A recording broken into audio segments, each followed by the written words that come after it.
As my dear old grandma used to say, dust is gold, dirt's for the bold.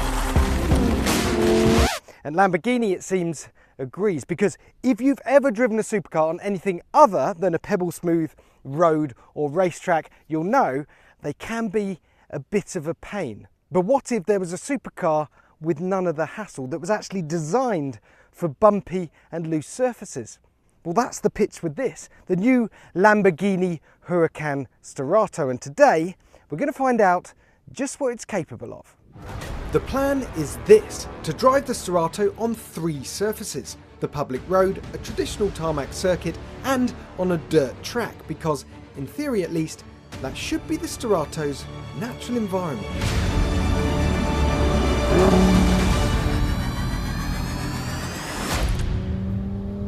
Okay, so we're here at the Chuckwalla racetrack, and Lamborghini have got something a little bit special for us today. They set up a rallycross course, so half tarmac, half dirt.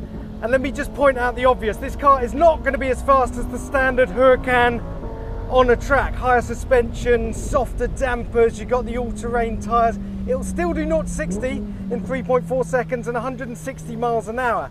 But you're not going to buy this car for driving it around, for wobbling it around at your local track day. You want to take it places where Lamborghinis have never been before.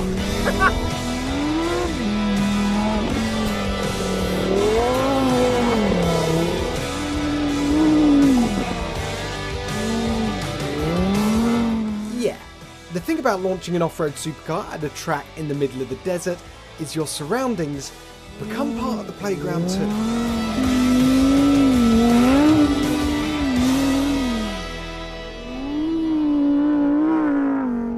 Now, if I thought the track was fun, this is just on another level.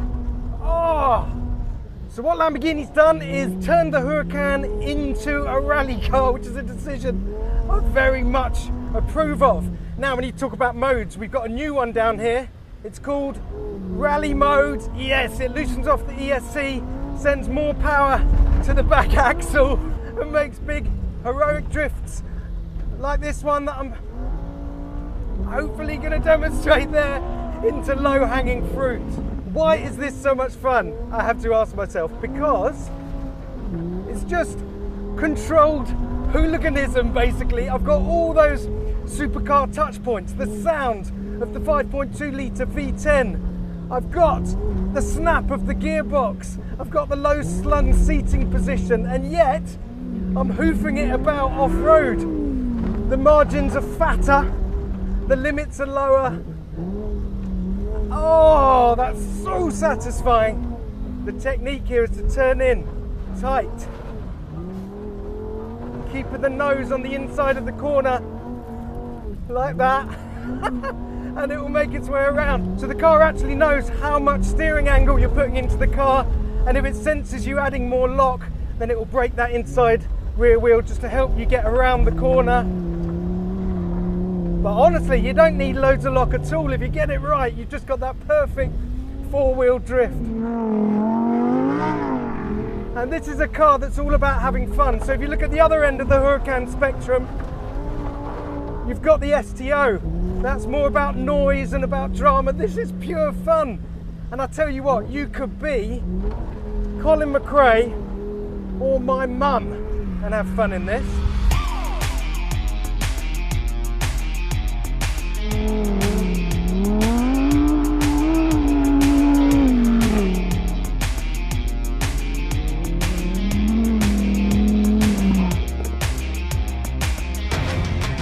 So, what exactly has Lamborghini done to morph the Huracán into a rally car?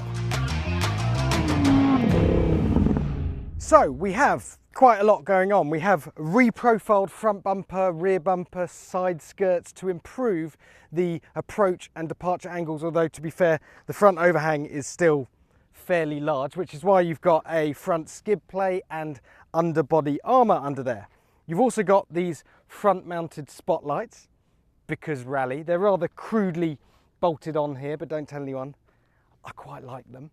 Speaking of crudely bolted on, you've got these big wheel arch extensions here, which are really the kind of signature look of the car, but there's a reason for them. The track is wider, 30mm wider at the front, 34mm wider at the back, and of course the ride height is increased, a 44mm increase in ride height, and there's more wheel travel to go with it, so 25% more wheel travel at the front, 35% more wheel travel at the rear. And we haven't even got to the wheels yet. Yeah, so these are bespoke Bridgestone Jeweler tyres, all-terrain tyres, plenty of tread there for off-road work, 19-inch wheels, carbon ceramic brakes. What's interesting about these tyres is they're actually run flats. You don't have a spare tyre anywhere on the car, so if you get into trouble out there somewhere in the desert, you've got about 30-40 kilometres before you're in real trouble. Okay, moving down the side of the car, more specifically to the roof, because up here you'll see this roof scoop.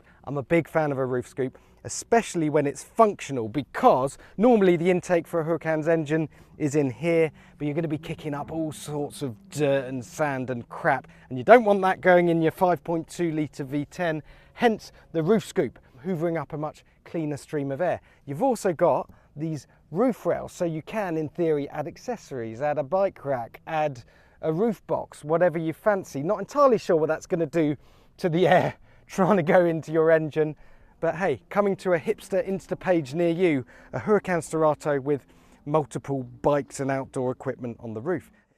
Coming around the back, a couple of things to show you. The first is a slightly more upswept rear to give you that slightly improved departure angle, and the second is this full slatted cover for the engine, which looks fantastic from here. From the inside, it means you've got pretty much zero rear visibility, but apart from that, it's pretty much familiar Huracan. Speaking of which, let's have a look inside. Inside, besides some Sterrato badging, a new pitch and roll indicator, and a compass function on the central screen, in case you get really lost, it's identical to the Huracan as we know it. Back into sport mode for the track, and straight away you can feel that it likes to lean and move around a little bit more, and you can get the oversteer if you push it hard. It reminds me of the Aerial Nomad. I think you're going to be hearing this comparison quite a lot, because you'd think having softer suspension and more movement that it wouldn't belong on a track. But this thing does, and I tell you, that might be the big difference between this and the 911 Dakar actually, is the Dakar can smash around in the sand dunes. Lamborghini don't really want you hooning around in the sand dunes in this thing, but they have said it is designed to go on a racetrack. You can have fun, you can slide about. Now, I'm in the fortunate position that I have actually driven the 911 Dakar as well as this car, and I mean, it's a comparison we've got to make. It's a direct comparison test we'll do one day. But this thing, it feels faster, it feels more agile. There's a chance the 911 Dakar might go a little bit further in a little deeper sand. Honestly, we don't know until we get them together. But I love that Lamborghini has stuck to its guns, and it's built a car that still feels like a supercar. We wouldn't accept this if it wasn't still loud and noisy and flamboyant and a bit of a show-off. And the Sterrato is certainly that, on track and on the dirt. Personally, I'll take the dirt track all day. That was hilarious. After our track session, we got the chance to drive it on the public road, and as you'd expect, all that extra ride height and all the extra wheel travel makes the Sterrato a comfier, more usable place to be. The tyre noise is no worse than a standard Huracan on winters either. Yes, there's extra pitch and roll, but mostly it feels just as noisy, fast and responsive. In fact, I'd wager this is the fastest Huracan of the lot when the road surface deteriorates, which is basically the entire UK network. Let's start with the downsides, shall we, before I start getting too gushy. They're only going to build 1,499 of these cars, costing £232,820 each, which is about 30 grand more than a Huracan Technica, and it weighs around 90 kilograms more than a Technica as well. Oh, and they're all sold out. And now for the positives. Well, you probably live nearer a patch of dirt than you do a racetrack, and because this car's limits are lower and the speeds are slower, it's just more fun for mere mortals more of the time. Lamborghini talks about the fact that they can't just keep adding more power, more speed to create more fun. They have to find new avenues to enjoyment, and this car, that's exactly what it's all about.